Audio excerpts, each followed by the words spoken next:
وہ کمرہ جو مہینوں کی تیاری سے سجایا گیا تھا، جہاں پھولوں کی خوشبو ابھی تازہ تھی، وہ دروازے کے پیچھے دو انجان دل پہلی بار ایک دوسرے کے سامنے تھے۔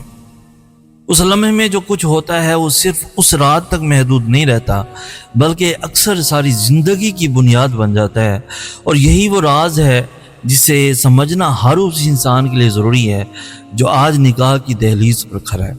سب سے پہلی اور سب سے اہم بات یہ ہے کہ اس رات کبھی بھی سامنے والے کا موازنہ کسی اور سے مت کرنا، نہ ماضی کے کسی خیال سے، نہ کسی اور کے حسن یا کردار سے، کیونکہ جو پہلا احساس نئے ساتھی کو ملتا ہے کہ وہ کسی کے مقابلے میں پرکھا جا رہا ہے، وہ احساس دل میں ایسی جگہ بنا لیتا ہے جو برسوں بعد بھی نہیں مٹتی۔ اسلام نے نکاح کو سکون اور رحمت کا رشتہ کہا ہے، اور سکون وہاں پیدا ہوتا ہے جہاں موازنہ نہ ہو۔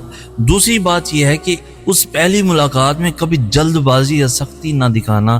رسول اللہ صلی اللہ علیہ وآلہ وسلم نے نرمی اور محبت کو ہر معاملے کی بنیاد بنایا اور فرمایا کہ تم میں سب سے بہتر وہ ہے جو اپنے گھر والوں کے لیے بہتر ہو۔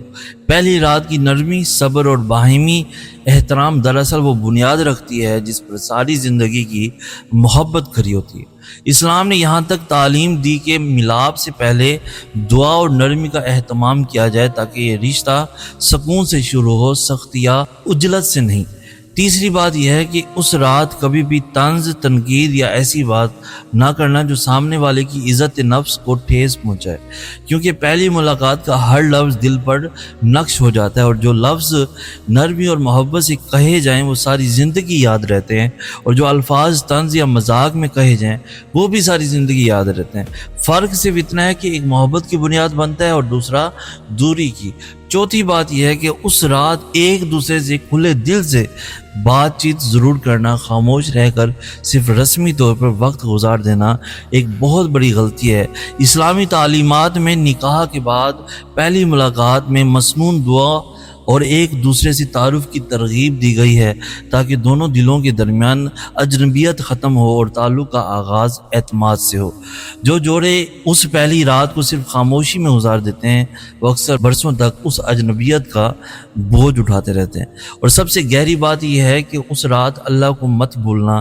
رسول اللہ صلی اللہ علیہ وآلہ وسلم نے تعلیم دی کہ اس موقع پر دعا کی جائے کہ اے اللہ اس رشتے میں برکت عطا فرما اور اسے شیطان کے شر سے محفوظ رکھ۔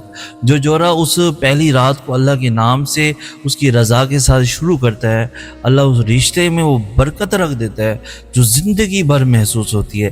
یاد رکھو کہ یہ پہلی رات صرف ایک رات نہیں بلکہ اس رشتے کی بنیاد کا پہلا پتھر ہے، اور بنیاد جتنی نرمی، محبت اور اللہ کے ذکر سے مضبوط ہوگی اتنی ہی یہ عمارت زندگی بھر مضبوطی سے کھڑی رہے گی۔